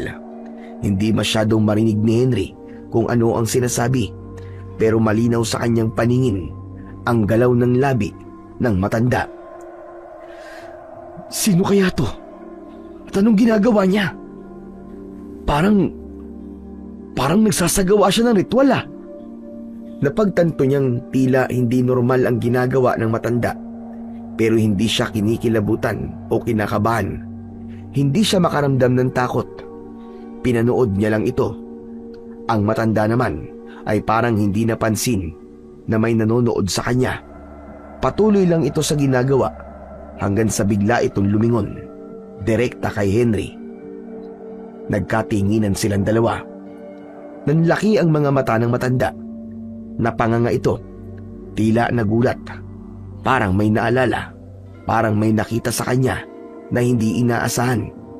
Ilang segundo din silang nagkatinginan. Maya-maya ay tumalikod ito. Teka, sandali! Sino ka? Mabilis na lumakad palayo ang matandang lalaki. Sino ba yun? At anong ginagawa niya? Nakita pa niya ang matanda na lumiko pakanan bago tuluyang nawala sa kanyang paningin. Bumalik siya sa kanyang kama. Inisip niya kung dapat bang sabihin sa mga kasama ang nakita niya, pero pinili muna niyang manahimik. Baka kung ano na naman ang isipin nila sa kanya. Kinabukasan ng umaga, tahimik ang lahat habang nakasakay sa dalawang sasakyan patungo sa lumang sementeryo ng bayan kung saan naroon ang musileo ng kanilang ina, ang lola ni Nabubot at Miguel. Pagkarating nila sa lugar, unang bumaba si Sario. Tinapik niya si Anjo sa balikat na noon ay mahigpit pa rin ang pagkakayakap sa urn ng anak. Nandito na tayo, Anjo. Tahimik lang na tumango si Anjo. Inilagay nila ang dalawang urn sa ibabaw ng lamesa na may nakapatong na mga bulaklak at nakasinding kandila sa bawat gilid. Tahimik na nakaupo ang pamilya sa unang hilera. Si Anjo ay tahimik lang at nakatungo. Maigpit ang hawak sa kamay ng asawa. Samantala si Henry ay katabi ng kanyang ama. Maya-maya ay bumulong ang binata. Pasensya na, Bubot, Miguel. Kung may nagawa man akong pagkukulang. Miss na miss ko na kaagad kayo. Napayuko si Henry at umiyak ng tahimik. Hinaplos ni Sario ang likod ng anak. Huwag ka mag-alala. Alam ko, naririnig ka nila ngayon. At alam ko kung ano ang sagot nila sa'yo. Siguradong ganun din ang nararamdaman nila.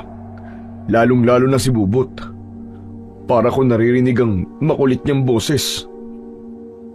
Tumango ang binatilyo. Iniangat ang kanyang paningin at tumingin sa dalawang urn. Pero ilang sandali, naging malikot ang kanyang paningin.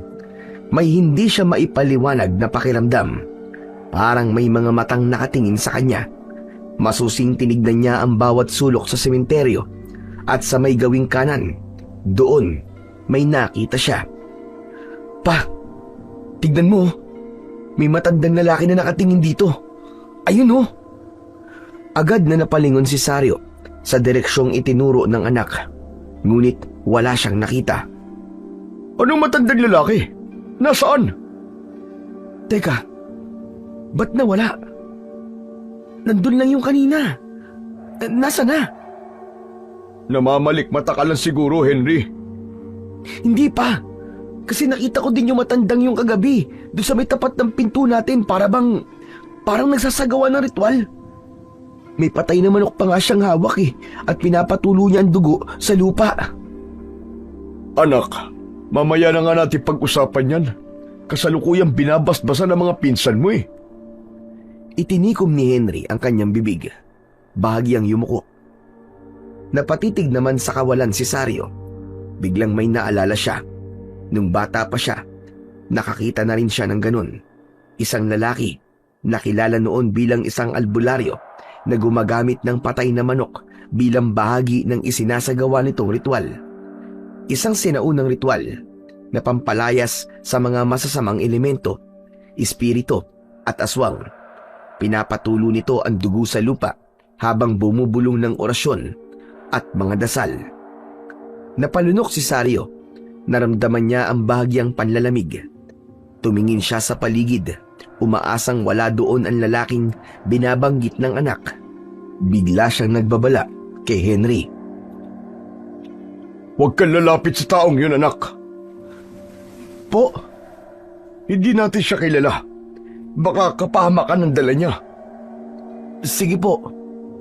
Pagkatapos ng dasal, isa-isang lumapit ang pamilya upang mag-alay ng mga bulaklak. Walang nagsalita. Tanging mga hikbi at pabulong na panalangin ang naririnig. Sa huling pagkakataon, hinaplos ni Anjo ang urn ng mga anak. Saka ito tuluyang iniabot sa tauhan ng sementeryo upang ilagay na sa loob ng nicho. At doon, nagtapos ang libing ni Nabubot at Miguel. Pagkauwi sa bahay, tahimik ang lahat na nakaupo sa sala. Walang may gustong magsalita, maliban kay Mang Miguelito. Ano na ang plano niyo ngayon? Napatingin sa kanya ang lahat. Ilang segundo ring natahimik ang paligid bago nagsalita si Lori. Uuwi na po kami, Mang Miguelito. Natawagan mo ba si Mandoming? Kagabi ko pa siya tinatawagan eh, pero out of coverage pa rin. Ano kaya nangyari sa taong yun? Hindi ko alam. Ako man ganun din. Hindi ko siya makontak. Wala ka ba numero ng pamilya niya? Wala eh. Dapat pala talaga sinisave yung mga ganong kaimportanteng bagay. Napaisip ang lahat. Marami pa silang dalang gamit at wala silang tiyak na masasakyan pa uwi. Ganito na lang. Pupunta ako sa bayan, baka makahanap ako ng pwedeng maarkilang van o kahit na anong sasakyan. O sige, ganun na nga lang siguro. Umalis na si Sario. Agad nilang inayos at inihanda ang kanilang mga gamit habang naghihintay sa muling pagbabalik nito. Samantala si Henry naman ay hindi mapakali. Nagpaalam siya sa kanyang mga kasama na maglalakad-lakad na lang muna. Naku, wag na iho. Baka mapano ka dyan sa labas. Malalagot ako sa tatay mo. Hindi naman po ako lalayo, tite. Maglalakad-lakad lang po ako dyan sa may dalampasigan. Hindi naman po ako maliligo. Gusto ko lang pong mapag-isa. Mag-iisip-isip lang po ako.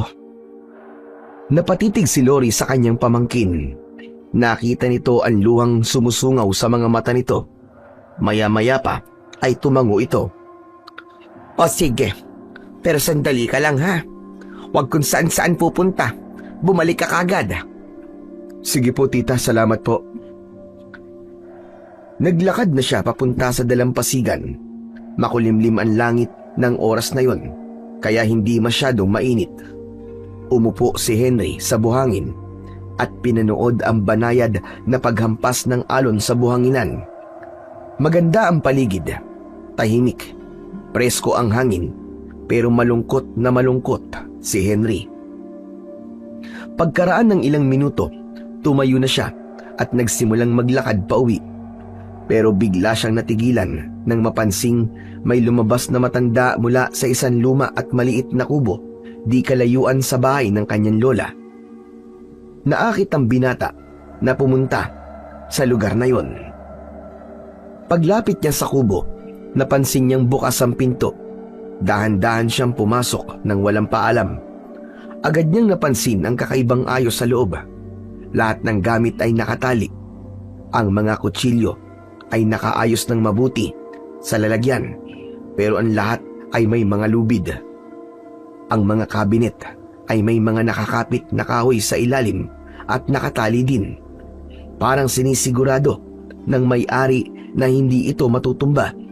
Kahit ang mga silya, ang mga gasera, mesa at iba pa ay nakatali din. Lahat ay mukhang pinagplanuhan para maging ligtas sa anumang uri ng aksidente ang nakatira sa bahay na yon. Napailing si Henry. Naisip niyang maaaring praning o kaya naman ay may sayad sa isip ang taong nakatira doon. Naglakad-lakad pa siya sa loob. Sa isang sulok ng dingding, may nakita siyang lumang larawan. Kinuha niya ito at tinignan ng mabuti. Isang babae at lalaki ang magkasamang nakangiti. Agad niyang nakilala ang babae. Teka, si Lola to ah. Matagal niyang tinitigan ang lalaking kasama sa larawan. Siya yung matandang lalaki. Bakit siya kasama ni Lola sa litrato? Sino ka? Anong ginagawa mo sa bahay ko? Napalingon si Henry. Nakita niyang may nakatutok sa kanyang itak. Napaatras siya ng bahagya. Ngunit nang makita ng lalaki ang kanyang muka, dahan-dahan itong ibinaba ang hawak na sandata. Bakit ka nandito? Lolo? Ikaw ang lolo ko, hindi ba? Hindi kayo dapat nandito. Bakit kayo bumalik dito? Bakit ho? Ayaw niyo ba kami nandito? Ayaw niyo na ba sa amin? Ayaw niyo ba sa mga anak niyo? Hindi siya ganon, iho. Maupo ka. Mag-uusap tayo. Ano ho ba kasing problema? Ano po ba nangyayari? Delikado kayong lahat. Hindi kayo ligtas dito. May kaaway ako noon pa. Baka kayo ang mapagbalingan. Kaaway? Sino pong kaaway? Noon, may isang pamilya dito na mabait sa paningin ng lahat. Pero may hindi alam ang karamihan. Mga aswang sila. Unti-unti ko na-discovery ang totoo. Isa-isang nawala ang mga bata at kababaihan dito sa baryo noon. Hanggang sa isang gabi, nasundan ko sila. Nakita ko kung ano ang sikreto nila, kung paano sila pumatay, at kung paano nila paglaruan ang mga kaluluwang nakukuha nila. At ano pong ginawa niyo? Inireklamo ko sila. Kinausap ko mga taga-baryo. May ilang naniwala sa akin.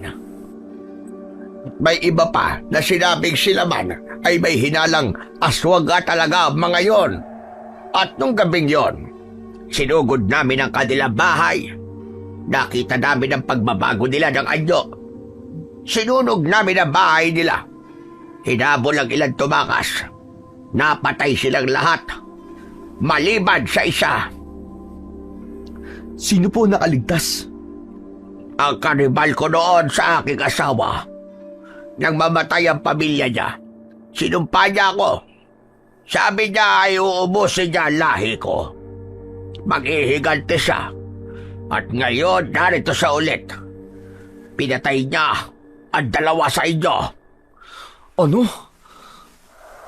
Ang ibig niyo po bang sabihin eh? Oo. Siya ang pumatay sa dalawang kasama niyo.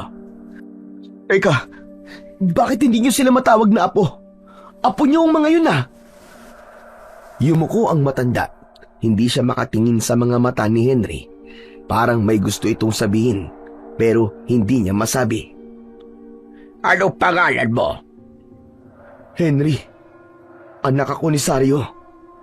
Ikaw na pala ang anak ng aking bunso. Opo, si Miguel at si Bubut po.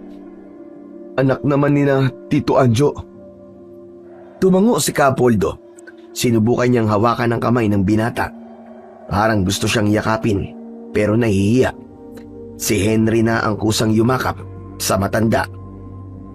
Hindi kita kilala, pero lolo kita. Noon pa man, gusto na kitang makita. Apo, alam mo bang kamukhang kamukha mo ang lola mo? Alam ko po. Makinig ka sa akin. Umuwi ka na. Sabihan mo silang umalis na. Delikado ang taong yun. Umalis kayo ng tahimik. Nakikiusap ako. Ayokong may mamamatay pa sa inyo. Ayokong madamay kayo.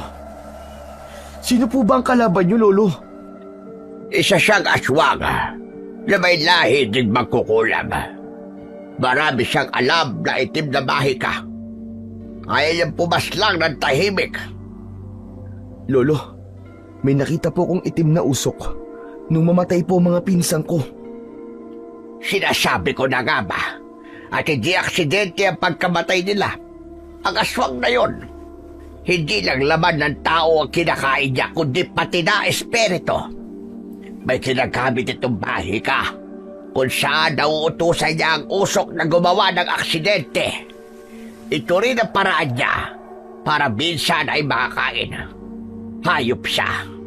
Napakademonyo niyang talaga. Napaatras si Henry. Hindi siya makapaniwalang sinadya ang pagkamatay ng kanyang mga pinsan. Ang lungkot ay napalitan ng galit. Pinagplanuhan niya yun. Tulad ng babala niya sa akin dati. Kayo ang pinupuntirya niya ngayon. Lalo't alam niyang hindi niya ako kayang galawin. Anong gagawin namin, Lolo? Tulad ng sabi ko kanina, umalis na kayo hanggat hindi pa kayo nauubos. Ako na lang ang lalaban sa kanya. Kami ang magkaaway, kaya kami ang dapat na magtuos. Nanlaki ang mga mata ni Henry. Mabilis siyang lumabas ng kubo at tumakbo pa uwi. Sa bilis ng kanyang pagtakbo, ay di niya nakita ang isang nakausling bato. Napatid siya dito. Bumagsak siya sa buhangin. Nang iangat niya ang kanyang ulo, wala na siya sa dalampasigan. Nasa loob na siya ng bahay. Sa gitna ng sala, nakahandusay ang mga katawan ng kanyang mga mahal sa buhay. Duguan. Wala ng buhay. Si Lori, si Anjo, at ang mga asawa nila. Nasa magkakahiwalay na bahagi ng sala ang kanilang mga katawan. Ang mga mata nila ay nakadilat na parabang takot na takot bago sila binawian ng buhay. Hindi! Hindi totoo to! Hindi pwede! Sa gilid ng kanyang paningin, may gumalaw. Isang aninong itim ang umaaligid sa mga bangkay.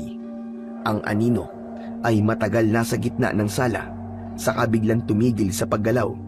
At sa harapan ni Henry, unti-unti itong nagbago ng anyo. Tumindig ito, nagkaroon ng hugis, nagkaroon ng braso, katawan at mga binti. Ngunit nang mabuo ang anyo nito, hindi ito mukhang tao. Ngunit isa itong halimaw. Ang mga mata nito ay mapula. May mahahaba itong mga kuko at sa noo ay may dalawang matulis na sungay. Kulubot ang balat nito na tila naaagnas. Ang bibig nito ay puno ng matutulis na ngipin at may dila na parang sa ahas. Mahaba at dumudura ng itim na laway. Ang katawan nito ay payat at matigas. Parang kalansay na nababalutan ng balat ng paniki. Sa likod nito ay may nakausling parang mga buto. Hindi makakilos si Henry. Narinig niya ang mga yabag nito. Papalapit sa katawan ni Lori.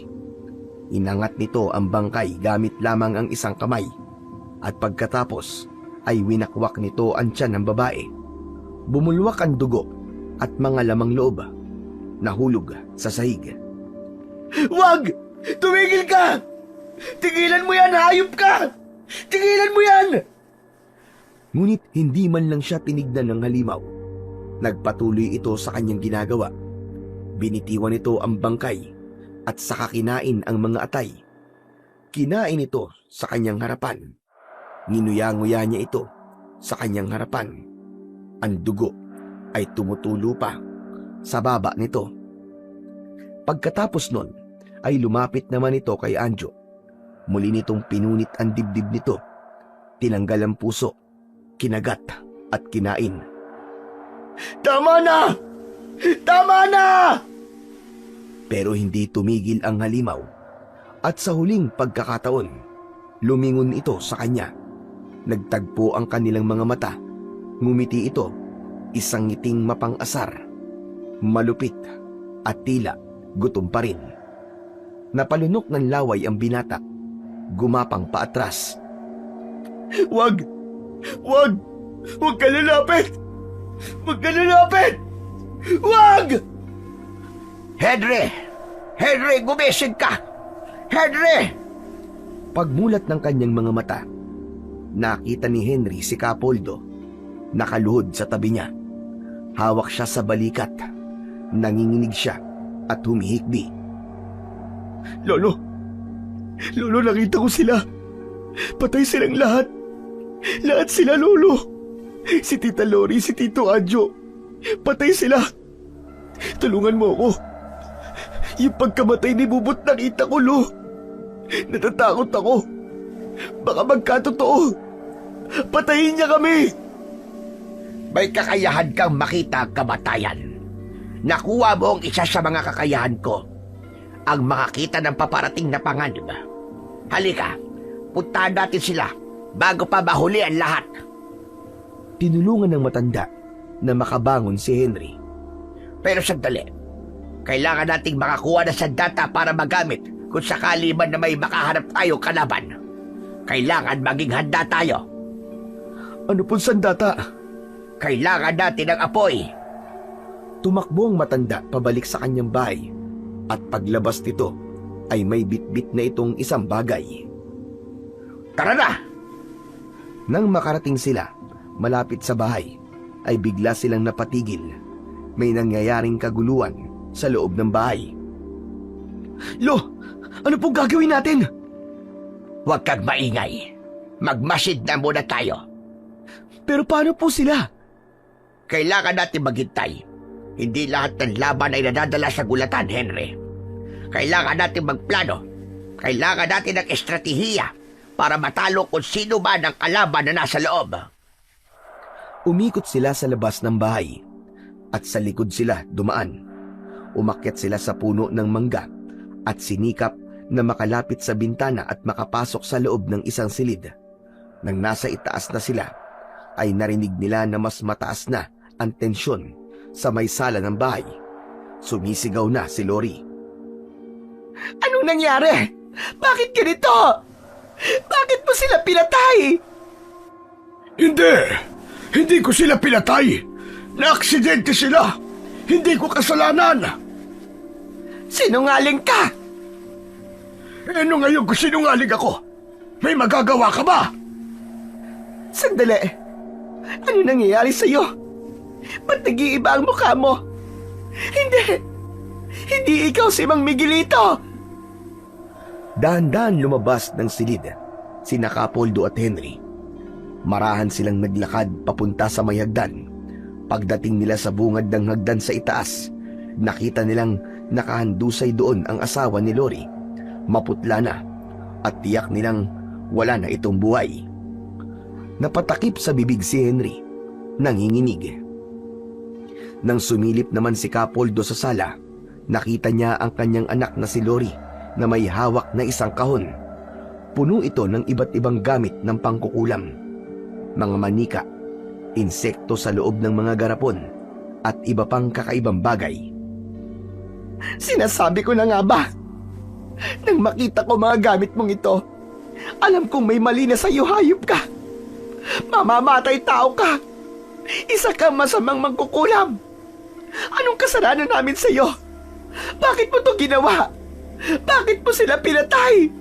Demonyo ka! Kasalanan? Akala niyo ba walang dahilan ng lahat ng to? Ang tagal ko naghintay para makapaghiganti. Matagal ko kayong inaabangan na lumapit sa akin. Kayong mga anak ng mamamatay tao! Anong pinagsasasabi mo? Kayo ang mga anak at apo ni Poldo. Ito na ang tamang oras para ubusin kayong lahat! Biglang nagbago ang anyo ng matandang lalaki. Sa isang iglap, nagmistulang usok ang kanyang katawan. Maitim at makapal. Umiikot ito sa paligid. Mula sa gitna ng usok, isang bagay ang lumutang. Isang matalim na kutsilyo. Nakatutok ito kay Lori. Wag! Huwag naman, maawa ka! Bartolome! Tigilan mo na! Tama na yan! Tumigil ang usok. Tila kinilala nito ang lalaki nagsalita. Nakatayo ito sa may puno ng hagdan. Unti-unting nabuo muli ang katawan ng lalaki mula sa usok. Hindi na ito si Mang Miguelito. Isa na itong kakaibang nilalang. Ang mga mata nito ay pulang-pula. May sungay na tumubo sa kanyang ulo at ang kanyang mga ngipin ay mahahaba at matutulis. Natulala si Henry nang makita ito. Eksakto sa halimaw na nakita niya sa kanyang pangitain. Ako ang harapin mo! Hayop ka! Sa wakas, nandito ka na rin, Poldo. Lumabas ka rin sa lungga mo na pinalibutan mo ng proteksyon. Ngayon, wala nang hadlang para may sakatuparan ko ang sumpa sa inyong pamilya. Hindi ko hahayaan na magawa mo yon. Dadaan ka muna sa ibabaw ng aking bangkay bago mo sila mapatay lahat. Itinaas ng matanda ang kanyang kamiseta.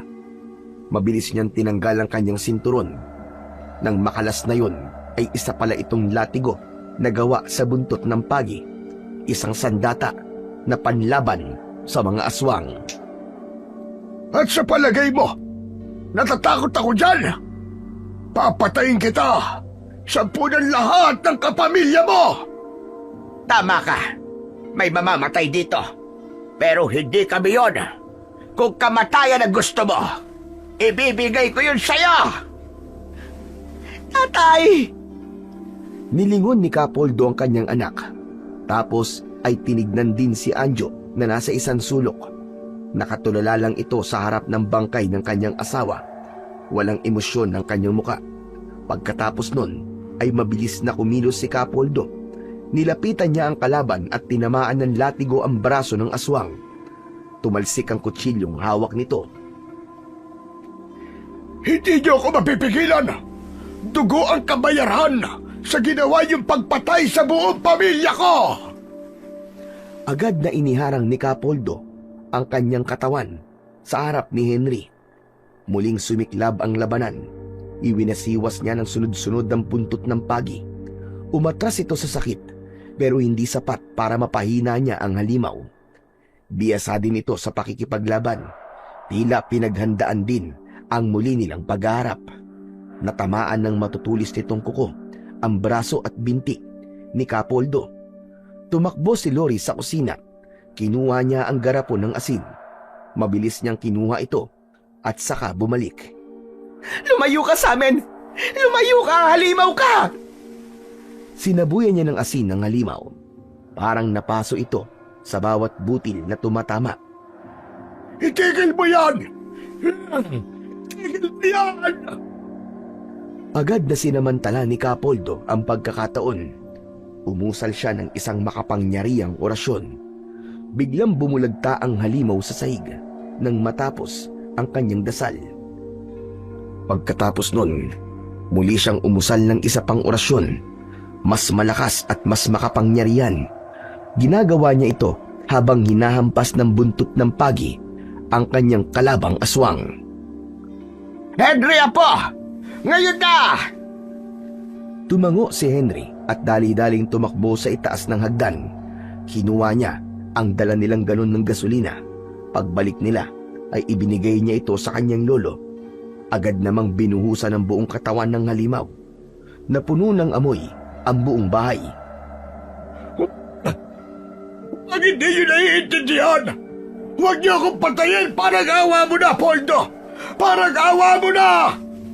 Tumigil kang hayop ka! Hindi ako kailanman maaawa sa demonyo katulad mo! Pinatay mo mga apo ko! Pinatay mo sila! Pagbabayaran mo ang lahat ng ginawa mo! Ano ka ba?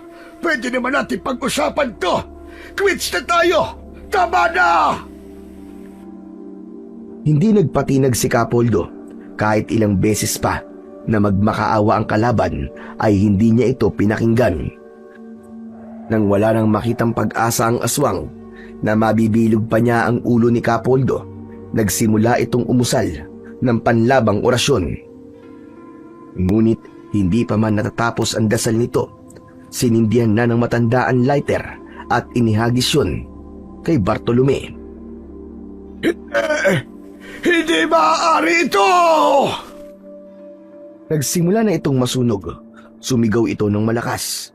Umiyak, nagmura, nagbitiw ng sumpa hanggang sa unti-unting tinupok ng malakas na apoy.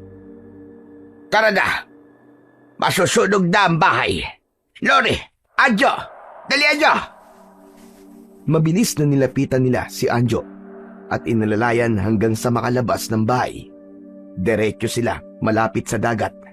Paghinto nila ay halos sabay-sabay nilang nilingon ang kanilang ari-arian na nasusunog. Lalo na ang parte ng bahay na puro kahoy. Magkakasama nilang pinanood ang unti-unting paglamon ng apoy sa bahay. Ilang sandali pa ay nakabalik na si Nazario mula sa bayan. Natanaw niyang nasusunog ang kanilang bahay. Bigla siyang kinabahan at natakot para sa kanyang mga mahal sa buhay. Hindi siya makalapit sa bahay dahil sobrang laki na ng apoy. Halos mawala na siya ng pag-asa. Pero nang bigla siyang mapatingin sa dalampasigan, nakita niya doon ang kanyang mga kapatid at ang kanyang anak. Nakita din niya ang isang lalaking nakatalikod. Tumakbo siya ng mabilis, palapit sa mga ito. Ngunit nang makalapit siya, ay bigla siyang natigilan nang makilala ang kasama nila. Tay, Ang lungkot sa mukha niya ay napalitan ng galit. Pagkakita niya sa lalaki ay tila bumalik ang alaala ng lumipas. Hindi maganda ang huli niyang alaala sa kanyang ama. Nakita niyang sinasaktan nito ang kanilang nanay. bakit kayo magkakasama? Bakit nasusunog ang bahay? Ano nangyayari? Ikaw, kagagawan mo ba ang lahat ng to? Ha? Hindi umimik si Capoldo. Nanatili lang itong nakatitig sa muka ng bunsong anak. Bakit mo ginawa to? Baliw ka na nga! Baliw ka! Papa, tama na! Tama na! Walang kasalanan ng lolo. Siya pa ang nagligtas sa amin laban kay Mang Miguelito. Ano? Sario, anak. Tumahimik ka! Ikaw, Henry, ba't may pinagtatanggol ang taong ito? Hindi mo siya kilala, tulad ng pagkakakilala ko sa kanya. Hindi po, Papa. Kayo po ang hindi nakikita ang katotohanan. Totoo ang sinasabi ko. Siya nagligtas sa amin laban kay Mang Miguelito. Laban sa aswang na yon na gusto tayong patayin lahat. Nagkatinginan ang mag-ama. Si Sario ay puno ng pagdududa. Hindi aksidente ang pagkamatay ni Bubot at ni Miguel. Pinatay din niya si Tito Noel at Tita Ellen. Anong kwento yan? Ate Lori, ano ba talaga nangyari? Hindi makasagot ang ate niya. Ikaw, matagal ko nang alam na baliw ka. Bakit ka pa bumalik? Sinaktan mo si inay noon. Kitang-kita ko. Hindi ko siya sinaktan. Pinilit ko lang siyang umalis noon. Kasama kayo dahil alam kong paparating na ang panganib. Nakita kong uubusin tayo ng aswang na yon. Tulad ni Henry, may kakayahan din akong makita ang hinaharap. Pero hindi kayo nakinig sa akin. Ano? Bakit ngayon mo lang sinasabi yan? Sapagkat ayaw niyong makinig. Nung una pa lang, tinuring niyo na akong baliw. Lahat ng babala ko ayaw niyong paniwalaan. Hindi niyo ako masisisi.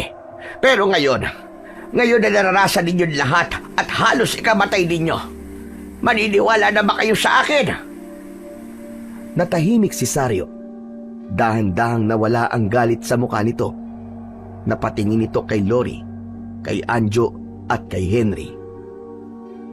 Papa, kung wala si Lolo, patay na kaming lahat ngayon. Nanginig ang labi ni Sario.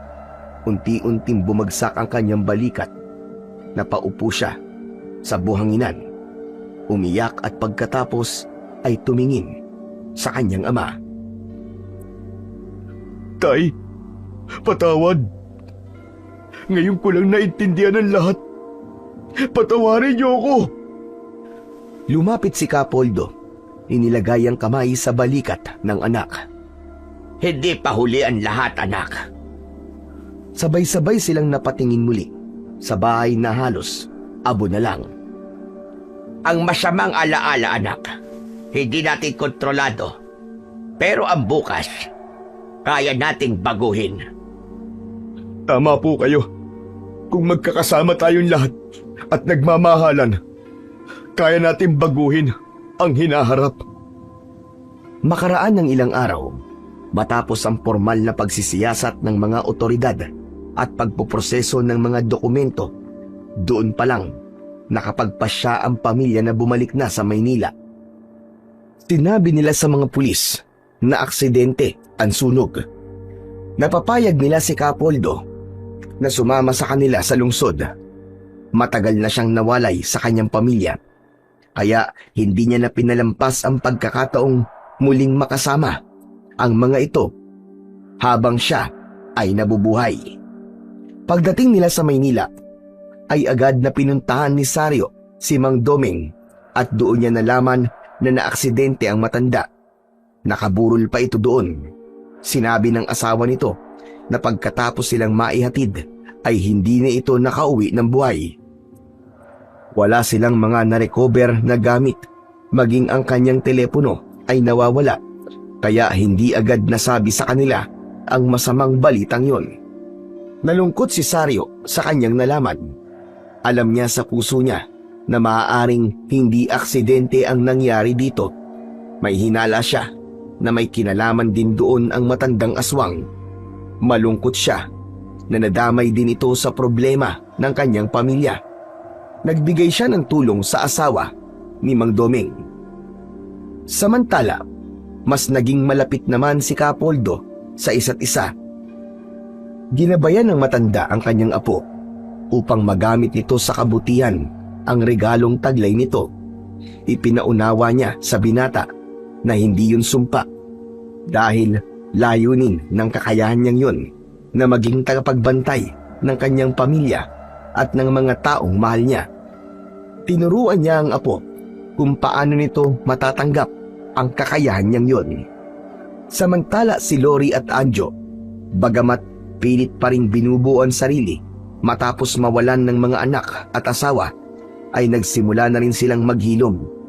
Malungkot pa rin sila. Matagal din silang nagluksa, pero nang dahil sa pagmamahal at paggabay sa kanila ng kanilang ama, sa halos araw-araw nilang pagdarasal ng sabay-sabay, unti-unti nilang kinapitan ng isa't isa at ang Panginoon para makaya nila ang lahat ng sakit at pagdadalamhati. At sa bawat araw na nagdaan, ang pamilya nila ay mas naging matatag at mas bukas sa isa't isa. Sa kabila ng bigat na iniwan ng mga nasawi at nasaksiyang karumal-dumal na karanasan, dala nila ang aral at katotohanang hindi matitinag ng dilim ang pamilyang nagkakaisa at nagmamahalan.